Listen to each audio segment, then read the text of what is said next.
화요일입니다. 오늘도 새벽에 만난 하나님 오신 여러분들을 환영합니다. 같이 기도하겠습니다. 좋으신 하나님 감사합니다. 오늘도 좋은 날 주셨습니다. 하나님이 주신 날이기에 감사하고 이 날을 기뻐하고 또 이 날을 의미 있게 보내기를 원합니다. 하나님이 우리와 함께 하시니 오늘 우리가 보내는 이 날이 우리의 마음의 천국이 되게 하시고 우리 주변 사람에게도 천국의 삶을 같이 나눌 만큼 사랑 전하고 희망을 전하고 또 소망을 나눌 수 있는 시간 되기를 원합니다. 먹고 사는 문제가 너무너무 중요하고 우리 앞에 당면한 우리 앞에 환경의 문제들이 중요하지만 그 너머에 하나님이 계시는 것을 늘 믿음으로 바라볼 수 있게 하여 주시고 그 안에서 하나님과의 친밀한 관계를 갖게 하여 주옵소서. 예수님의 이름으로 기도합니다. 아멘. 오늘은 요나입니다. 요나 4장 5절에서 11절까지의 말씀입니다. 요나서 4장 5절에서 11절입니다. 요나 4장 5절부터 11절입니다. 찾으셨으면 우리 같이 읽겠습니다. 요나가 성읍에서 나가서 그 성읍 동쪽에 앉아 거기서 자기를 위하여 초막을 짓고 그 성읍에 무슨 일이 일어나는가를 보려고 그 그늘 아래 앉았더라. 하나님 여호와께서 박넝쿨을 예비하사 요나를 가리게 하셨으니 이는 그의 머리를 위하여 그늘이 지게 하며 그의 괴로움을 면하게 하려 하심이었더라. 요나가 박넝쿨로 말미암아 크게 기뻐하였더니 하나님이 벌레를 예비하사 이튿날 새벽에 그 박넝쿨을 갉아먹게 하심에 시드니라. 해가 뜰 때 하나님이 뜨거운 동풍을 예비하셨고 해는 요나의 머리에 쪼임에 요나가 혼미하여 스스로 죽기를 구하여 이르되 사는 것보다 죽는 것이 내게 나으니이다 하니라.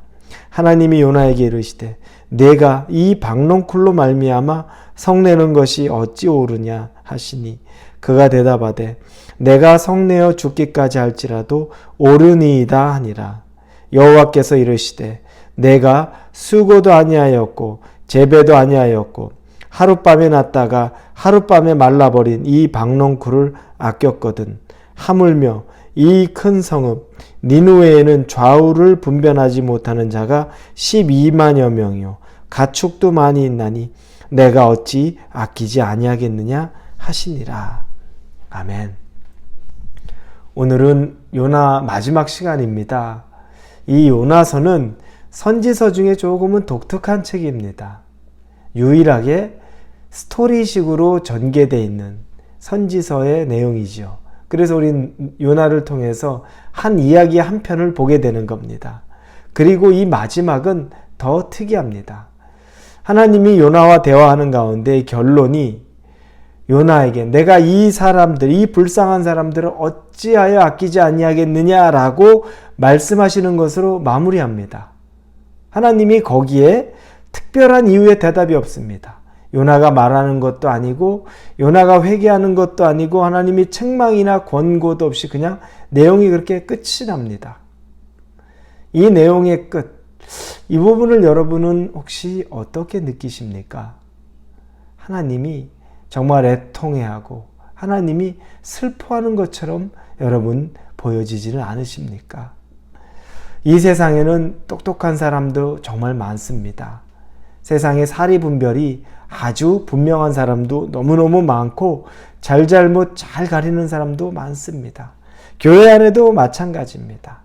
똑똑하고 사리분별 있고 잘잘못 잘 가르고 그리고 성공하는 방식 아는 사람들, 어떻게 하면 돈 버는지도, 어떻게 하면 출세하는지도, 어떻게 하면 인간관계를 잘 맺는지 아는 사람들도 너무나 많습니다. 그런데 그 마음 안에 사람을 사랑하는 마음, 즉 하나님이 주시는 마음, 그 마음이 없는 사람들을 또한 너무 많습니다. 잘잘못은 분별할 줄 알지만 하나님보다도 앞서서 판단하고 때로는 정죄하고 비판하는데 훨씬 더 하나님보다 앞서서 가는 사람들도 있는 겁니다.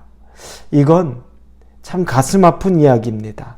니느웨는 하나님의 눈으로 보면 가슴 아픈 자녀입니다. 그들이 이방인의 죄악이 가득한 사람들. 그러나 그들이 얼마나 많은 숫자인지 모릅니다. 오늘 본문에 보면 니누에 사람들을 얘기하면서 11절입니다. 하물며 이 큰 성읍 니누에는 좌우를 분별하지 못하는 자가 12만 명이요 가축도 많이 있나니 내가 어찌 아끼지 아니하겠느냐 하시니라. 여기서 좌우를 분별하지 못하는 것, 즉 3, 4세 정도 된 어린아이들 이야기합니다. 그런 어린아이가 12만 명이면 성인들 포함하면 60만 명 가까이는 될 수 있다는 이야기입니다. 엄청난 인구수죠. 60만 명이 하나님께서 40일 안에 회개하지 않으면 다 그들을 멸절하겠다라고 말씀하실 정도면 엄청난 일입니다. 이 사람들, 하나님 눈에는 그 영혼이 너무너무 가슴 아프고 불쌍한 자녀가 되는 겁니다. 그런데 이 요나는 5절에 보니까 하나님에게 화가 나고 분노하면서 니누의 성 밖으로 나와서 초막 하나를 짓고 그리고 나서 그 성이 어떻게 되는지 한번 보자 라고 하는 마음, 이를 갈면서 그 성 도대체 그래 어디 한번 보자라는 마음으로 성 밖으로 나와서 높은 곳에서 거기를 바라보고 있습니다. 하나님이 그를 위해 박농쿨 하나를 준비하죠. 해를 가릴 수 있습니다. 참 시원해졌습니다.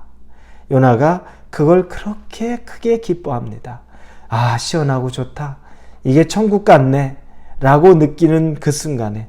그러나 하나님이 요나는 60만 명이나 되는 사람이 죽어가는 것에는 기쁜 마음이 하나도 없었죠. 그들이 회복되는 것을 보면서는 기뻐하는 마음이 하나도 없는 것입니다. 오히려 분내고 화가 났던 거죠. 하나님이 박농쿨을 그래서 벌레를 통해서 다 먹어버리게 하니까 하나님 앞에 죽고 싶다고, 차라리 죽는 게 낫다고 이야기합니다. 하나님이 책망하시죠. 너는 박농쿨 하나 때문에 죽고 싶다 말하는데 저 사람들, 저 좌우를 분별하지 못하는 12만 명이라는 아이만 12만, 성인 60만 명 되는 사람들 어떻게 하겠냐? 너 그게 할 말이냐? 하나님이 그렇게 말씀하십니다. 하나님의 마음을 요나는 전혀 몰랐던 겁니다. 우리에게 필요한 것은 하나님의 마음을 아는 겁니다. 동독의 최초의 여성 총리였죠. 메르켈이라는 여성 총리가 있습니다. 1954년에 이제 베를린의 장벽이 세워지기 전에 이 메르켈 아버지는 이 루터교 목사였습니다. 그런데 이 장벽이 세워지면 이제 동독과 서독이 오가기 힘들죠. 그런데 그때에는 동독에 있는 사람들이 다 서독으로 피난을 오던 때입니다. 그런데 이 메르켈 아버지는 서독에서 루터교 목사였어요. 그런데 생각을 합니다. 이 육주된 딸을 데리고 동독으로 거꾸로 이주를 해요.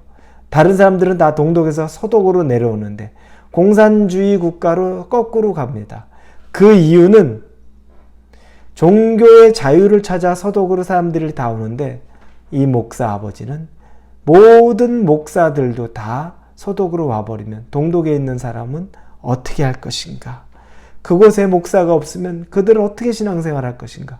그 마음으로 거꾸로 동독으로 올라갑니다. 그리고 그곳에서 그 아버지도 고생을 많이 합니다. 그 어린 딸인 메르켈도 고생을 많이 합니다. 그런데 후일에 이 메르켈은 그곳에서 성장한 이후에 연합 여성 최초의 총리가 되죠. 이건 성공신화만을 얘기하는 건 아닙니다. 고생했더니 하나님이 성공시켜줬다. 이 얘기를 하는 것이 아니라 과정이죠.